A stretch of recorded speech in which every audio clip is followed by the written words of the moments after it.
In 2026, America turns 250 years old. But behind the fireworks and flags lies a far darker beginning than most people were ever taught. When people hear 13 colonies, they imagine brave settlers, liberty, and the road to independence. But that story leaves out hunger, violence, disease, land grabs, slavery, and bitter power struggles that shaped the future of America long before 1776. The colonies were not born united. They were fragile, divided, and often desperate. Jamestown nearly collapsed.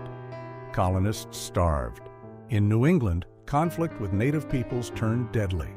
In the South, plantation wealth grew alongside brutal systems of forced labor.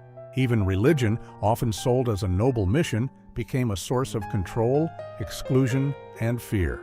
And then came the biggest myth of all, that the colonies were marching together toward freedom. They weren't. Many were competing with each other, protecting elite interests, and fighting over who got power, land, and profit. The shocking part? Those early colonial cracks never really disappeared. The fights over race, class, land, government power, and who counts as free helped shape the United States from the very beginning. The colonies didn't just create a nation, they created many of the conflicts that still define it. So, as America marks 250 years since independence in July 2026, the real question is not whether the founding story is inspiring.